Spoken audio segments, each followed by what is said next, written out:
జడ్పీటీసీలు వస్తున్నాయి, మీ అందరి సహకారం కావాలి, కూటమి నిలబెట్టాలి. ఇవాళ నేను ఉంటాను 5 సంవత్సరాల పరిపాలన వెళ్ళిపోతాను, ఇంకొకటి వస్తాడు ఖచ్చితంగా. 5 సంవత్సరాలు ఉండి పదవి శాశ్వతం కాదు, అది నాకు తెలుసు. కాబట్టి ప్రతి మనిషిని మనిషిలా గౌరవించం, అది మీరు ఇచ్చి గౌరవం బట్టి ఆధారపడి ఉంటుంది. నువ్వు ఇక్కడికి వచ్చిన కేకలేదు, మామూలు రోజుల్లో కూడా నువ్వు నా దగ్గర మాట్లాడలేవు. ఇప్పుడు ప్రభుత్వం ఉందని కాదు, నేను ఇవన్నీ తిరిగి ఉన్నా, నాకు తెలియదు ఏం కాదు, కొత్తగా రాలేదు ఈ ఊళ్ళన్నీ, నేను ఎవరేంటో నాకు తెలుసు. కాబట్టి దయించి అందరూ కూడా సహకరించండి, రైతులు సహకరించండి. రోడ్డు వైడింగ్ కావాలంటే ఇవ్వబడి మీ ఇష్టం, ఇస్తే డబ్బులు అభివృద్ధి అవుద్ది, మీ పొలాల్లో రేటు పెరుగుతాయి. ఇవ్వకపోతే మీ పొలాల్లో నష్టపోతారు మీరు, మీకోసం పనిచేస్తున్నాం మేము. కాబట్టి అందరూ కూడా సహకరించండి. ఇది అభివృద్ధి కోసం పనిచేసే ప్రభుత్వం. నరేంద్ర మోడీ గారి సహకారంతో, చంద్రబాబు నాయుడు గారి అనుభవంతో, పవన్ కళ్యాణ్ గారి చొరవతో ఇవాళ రాష్ట్రం నడుస్తుంది. దాంట్లో ఎలాంటి అతిశయం లేదు. ఇవో పక్కనైనా జరుగుతూ ఉంటే ఒక రఫరఫా కోసేస్తారంట ఏంటి, రఫరఫా గొర్రెపోతలు కోసినట్టు కోసేస్తారంట. అంటే నువ్వు రౌడీవా, స్టేట్ రౌడీవా అని అడుగుతున్నాను జగన్మోహన్ రెడ్డిని. నువ్వు ఇప్పుడు ఏమి లేకుండానే రౌడీని చేసేయాలని చూస్తున్నావు, రేపు మళ్ళీ నీకు అధికారంకి వస్తే సామాన్యుడు రోడ్డు మీద తిరుగుతారని అడుగుతున్నా. అందుకే నిన్ను ఇంటికి పంపించారు. నువ్వు రఫరఫలు ఆడించేద్దామని ఇంటికి పంపించారు, కోట్లాది రూపాయలు దోచుకున్నామని ఇంటికి పంపించారు. మీ నాన్న సమయంలోనే లక్షల కోట్లు సంపాదించిన వ్యక్తి జగన్మోహన్ రెడ్డి, ముఖ్యమంత్రి అయిన తర్వాత లక్షల కోట్లు సంపాదించిన వ్యక్తి జగన్మోహన్ రెడ్డి. ఇవాళ మళ్ళీ చంద్రబాబు నాయుడు గారి ప్రభుత్వం విమర్శించి దమ్ము నీకు ఉందా అని అడుగుతా ఉన్నా. పోయి చూద్దాం, ఎవరినైనా వచ్చి ముట్టుకొని చూద్దాం. మీరు ఎప్పుడో వెయిట్ చేయాలి 5 సంవత్సరాలు. మేము రఫరఫలు ఆడించాలంటే ఎన్నాళ్ళు, ఒక 24 గంటలు చాలు.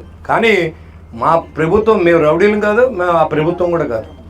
కాబట్టి మీరు రఫరఫలు అన్నీ ఉంటే ఎక్కడైనా మడతట్టి పెట్టుకోండి, కుర్చీ మడతట్టి ఎక్కడైనా పెట్టుకోండి. జగన్మోహన్ రెడ్డి గారు ఇక్కడ, చంద్రబాబు నాయుడు గారు, పవన్ కళ్యాణ్ గారు అరెస్ట్ చేయలేవు 5 సంవత్సరాలు. నువ్వు 100 ప్రయత్నాలు చేసావు, 1000 మందిని పోలీసులు దింపావు. అది జనసేన పార్టీ. దమ్ముంటే అరెస్ట్ చేయమని చెప్పాం ఆ రోజే. మేము తప్పులు చేసామా, లేదా ఏమన్నా మనీ లాండరింగ్ కేసులో ఉన్నావా, దేశద్రోహం కేసుల్లో ఉన్నావా, లేదా ఏమన్నా ఖనిజాలు అమ్మేసుకున్నావా? అది వైసీపీ ప్రభుత్వం. ఈరోజు నిరంతరం నరేంద్ర మోడీ గారి సహకారంతో అభివృద్ధి చెందుతున్న ఆంధ్ర రాష్ట్రంలో, రాజధాని లేని రాష్ట్రంలో, పోలవరాన్ని పక్కన పెట్టిన రాష్ట్రంలో ఇవాళ మళ్ళీ ప్రభుత్వం వచ్చిన తర్వాత రాజధాని పనులు నడుస్తూ ఉన్నాయి, పోలవరం పనులు నడుస్తూ ఉంది, ఇలాంటి బ్రిడ్జీలు కడతా ఉన్నాం, రోడ్లు వేస్తూ ఉన్నాం, రైతులను ఆదుకుంటూ ఉన్నాం. మరి ఏం చేయాలి? ఇంకా మౌలిక సదుపాయాలు కల్పిస్తూ ఉన్నాం, అది గమనించండి. అంతేగాని మేము అందరం ఒక్కరువేనండి, మేము జగన్మోహన్ రెడ్డి గారు కులమండి, మేము పవన్ కళ్యాణ్ గారు కులమండి. ఏంటి మీరు ఏ కులం అయితే? ప్రజలు ఓట్లు వేసేది కులానికి వేయరు ఓట్లు, ప్రజలు ఓట్లు వేసేది అభివృద్ధికి వేస్తారు ఓట్లు. అభివృద్ధి చేయలేదు కాబట్టి చేసామని గెలిపించారు. కాబట్టి ఆ దిశలో మేము పనిచేస్తూ ఉన్నాం. దయించి అందరూ సహకరించండి, మీ ఆశీర్వాదాన్ని కూటమి పార్టీకి ఇవ్వండి, బీజేపీని గౌరవించండి, జనసేన గౌరవించండి, తెలుగుదేశాన్ని గౌరవించండి. అందరూ కలిసి రాష్ట్రాన్ని అభివృద్ధి దిశగా తీసుకెళ్దాం అని చెప్పి కోరుకుంటూ సెలవు తీసుకుంటాం. జై హింద్. మంత్రి గారు మీతో ఉన్నాడా లేదా మీరు అది చూసుకోండి. మీకు ఏది చేయడానికన్నా అభివృద్ధి చేయడం అందరూ కలిసి పనిచేయాల్సిన అవసరం ఉంది. మీరు చెప్పి సాలువాలు మాకు అక్కర్లేదు. మీరు ఏదైతే ఓట్లేసి మమ్మల్ని గెలిపించమని అడుగుతున్నా, మంచిది గెలిపించమని అడుగుతున్నాం. అది తప్పేం కాదు కదా. నేను ఏమైనా బూతులు తిట్టాను, మీరు అందరూ ఉన్నాక నేను తిట్టానా? పోనేమన్నా ఏదో రాద్ధాంతం చేయాలి, ఏదో చేయాలని ఆలోచనతో వస్తే మనసులో కుళ్ళు పెట్టుకుని వచ్చినప్పుడు ఎవడో అలాగే ఉంటారు. కాబట్టి మనకు అలాంటి ఆలోచన ఏం లేదు, ఎవరు వచ్చినా పని చేస్తున్నాం. మరి జడ్పీటీసీ వైసీపీ సంవత్సరం అయింది నాతో, నేను ఏ మీటింగ్కి వెళ్ళాలని పిలుస్తాను. ఎప్పుడు మా నాయకులకి ఆగలేదు, నెగ్గిన సర్పంచ్కి విలువ లేదు, ఎంపీటీసీకి విలువ లేదు, జడ్పీటీసీకి విలువ లేదు. పురుగులే చూశారు అందరినీ, పోలీస్ స్టేషన్ తీసుకెళ్ళి కొట్టించారు, బట్టలు ఎవరు తీసి కొట్టించారు. అలాంటిది ఏదైనా సంవత్సరం జరిగితే ఒక్కటి నా ఎదుగుండా పెట్టండి. ఇటు ప్రెస్ ఉన్నారు, మీరు అందరూ చెప్పండి ఏమన్నా నేను చేసానేమో పని. మానవత్వం ఉండాలి మనిషికి, అది మర్చిపోయి మాట్లాడదాం కరెక్ట్ కాదు. ఖచ్చితంగా ఎవరు అడ్డం వచ్చినా నన్ను ఆపి దొమ్మ ఎవరికి లేదు, ఖచ్చితంగా పని చేస్తాను. రోడ్డు మీద వెళ్తే బోళ్ళని కుక్కలు మురుగుతూ ఉంటాయి, ఆ కుక్కలకి నేను సమాధానం చెప్పుకుంటూ వెళ్తే మనం కూడా పిచ్చోళ్ళు అయిపోతుంది. కాబట్టి అభివృద్ధి చేయంగా పనిచేస్తాను, దాంట్లో అలాంటి అనుమానం లేదు. ఎలాంటి అవాకు చావకులు పేర్లా దానికి సమాధానం చెప్పడానికి మా దగ్గర అన్నీ ఉన్నాయి. మీరు ఏమేమి తప్పులు చేశారో అన్నీ కూడా ఆల్రెడీ కేసులు ఇన్వెస్టిగేషన్ జరుగుతూ ఉంది. దాంట్లో ఉండి మీరు రోడ్ ఎక్కి మాట్లాడటం కరెక్ట్ కాదు. ఇవాళ గడిచిన సంవత్సర కాలంలో ఎక్కడైనా మేము మట్టి అమ్మి లేకపోతే ఎక్కడైనా ఇసుక అమ్ముకుంటే మా కార్యకర్తలు కానీ అంటే వీడు తెలుగుదేశం కానీ జనసేన కానీ మీరు విమర్శించండి, మేము పడతాం. అంతేగాని మీ టైంలో లారీలు తోలేసుకుంటాం, అమ్మేసుకుంటాం, ఇక్కడ ఎవడన్నా వచ్చి తొక్కించుకెళ్ళిపోతానని చెప్పడం అవన్నీ మర్చిపోయి ఇవాళ మీరు వస్తే మీరు దండేసేస్తే నాకు పనిచేసిన కార్యకర్త ఏమనుకుంటాడో మీరు ఒకసారి ఆలోచించేయండి. ఇటు బీజేపీ కానీ, తెలుగుదేశం కానీ, జనసేన కానీ.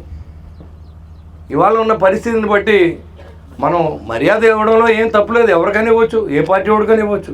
వాళ్ళ ప్రవర్తన బట్టి మనం మర్యాద ఇవ్వాలి. అంతేగాని రోడ్డు ఎక్కి ఆడేళ్ళని ఎక్కుతాడు చూస్తాం, వీడేళ్ళని ఎక్కితే చూస్తాం, మా సర్వస్వం అడ్డం పెడతాం అనుకో వ్యక్తులకి ఇవాళ నేను సన్మానం చేస్తే రేపు ఎలా ఉంటుందంటే వాళ్ళు కూడా ఉన్న క్యాటర్ కూడా ఏమనుకుంటారంటే వీడికి ఏం చేసినా పర్లేదు, నెక్స్ట్ వస్తే మన కూడా నిలబడి వాడు కూడా ఎవడు ఉండడు. కాబట్టి ఆ రోజు మనతో ఉన్న వాళ్ళకి ఇవాళ నిజంగా మా పార్టీలో ఎవరైనా జాయిన్ అయినా వాళ్ళకి చెప్తున్నాను నేను, మా క్యాడర్ తర్వాత ఇటు తెలుగుదేశం కానీ, బీజేపీ కానీ, జనసేన కానీ మీకు ఆ క్యాడర్ తర్వాత ఇంపార్టెన్స్ ఇస్తాం తప్ప ముందు మాత్రం మీకు ఇంపార్టెన్స్ ఇవ్వని ఖచ్చితంగా చెప్పి జాయిన్ చేసుకుంటాం. మీరు కావాలంటే అడగండి ఎవరినైనా. ఎందుకంటే మన కోసం పనిచేశారు కాబట్టి, ఇంతమంది కష్టపడ్డారు కాబట్టి నేను పనిచేస్తున్నాను. ఈ ప్రాంతంలో డబ్బులు ఇవ్వలేదని చాలామంది 22 కోట్లు ఇచ్చాం. ఈ ప్రాంతానికి 22 కోట్లతో రోడ్లు జరుగుతున్నాయి, బిజీ కడుతున్నాం. కాబట్టి మెయిన్ రోడ్లన్నీ మనం చేసుకుంటూ అవుతున్నాం. నెక్స్ట్ ఇయర్కి వెళ్ళేటప్పటికి ఇంటర్నల్గా ఏ రోడ్లు ఉన్నాయి, ఎక్కడ ట్రైన్లు కట్టాలి, ఎక్కడ వాటర్ ట్యాంకులు కట్టాలనే దాని మీద కూడా ఈ ప్రభుత్వం పనిచేస్తూ ఉంది. ఇవాళ రైతుల్ని, మన ధాన్యం పండించిన రైతులకి మీరు డబ్బులు ఎప్పుడు ఇస్తారో తెలీదు, ఏ మిల్లుకు తోలాలో తెలీదు. మీ దగ్గర సమాధానం లేదు. రైతుకి ఏం చేశారంటే కృషి ట్రాక్టర్లు లేవు, సబ్సిడీలో ఇచ్చే ఎరువులు లేవు, విత్తనాలు లేవు. రైతులు ఏం ఆదుకున్నారు మీరు? సిగ్గు లేకుండా మళ్ళీ మాట్లాడుతున్నారు వచ్చే రైతుల మధ్యకి. రైతులు తెలుసుకోవాలి, ఇవాళ మంచి ప్రభుత్వం మనం ఎన్నుకున్నాం, మంచి నాయకత్వం నడుతుంది. చంద్రబాబు గారి నాయకత్వం, పవన్ కళ్యాణ్ గారి నాయకత్వం, నరేంద్ర మోడీ గారి నాయకత్వంతో ఈ రాష్ట్రం అభివృద్ధి చెందుతూ ఉంటే వారవలేక మీకు నోటుకు వచ్చేటట్టు మాట్లాడుతూ ఉండి అభివృద్ధి కనపడట్లేదని అడుగుతూ ఉన్నా.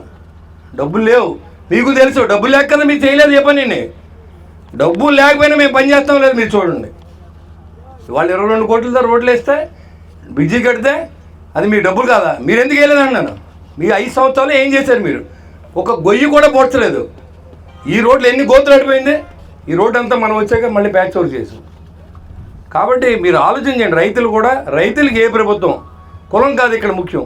మేమంతా కులానికి చెందిన వాళ్ళు అంటే అది ఒప్పదు. ఒక కొలుగోలు ఉండాలి రాజకీయంలో, ఒక కొలుగు ఉండాలి అభివృద్ధిలో. అది కాబట్టి అందరూ కలిసి చేసేదే రాజకీయం. అందరూ కలిస్తేనే విజయం. ఆ విజయాన్ని సహకరించి మీ అందరినీ రుణం తీసుకునే విధంగా ఈ కూటమి ప్రభుత్వం పనిచేస్తుందని, మీకు ఎలాంటి అవసరం ఉన్నా పార్టీలు అత్యధికంగా నేను చాలామందికి ఎవరు వచ్చినా సీఎంఆర్ఎఫ్ ఇప్పించాను. ఎవరు వచ్చి అడిగినా ఫోన్ చేసి చెప్పాను.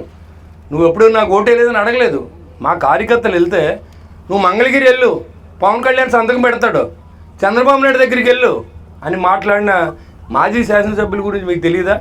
ఇవాళ నేను ఎప్పుడన్నా ఎవరన్నా అలా అన్నానా? ఆ మాట అనలేదు కదా నేను. నాకు ఇష్టం లేని వాళ్ళతో నేను సన్మానం చేయించుకోను, నాకు ఇష్టం లేని వాళ్ళ దగ్గర నేను వెళ్ళను. అది నా పాలసీ. అది నా పాలసీని క్వశ్చన్ చేసి మీరు రైట్ మీకు లేదు. అది ఎందుకంటే నాకు నచ్చితే మాట్లాడతాను, నచ్చకపోతే ఎవరైనా అంతే కదా, మీరైనా అంతే కదా. మీకు నాకు ఇష్టం లేకపోతే ఓటేరు కదా. పని చేసి అడుగుతాం. రేపు పొద్దున్న పని చేసినప్పుడు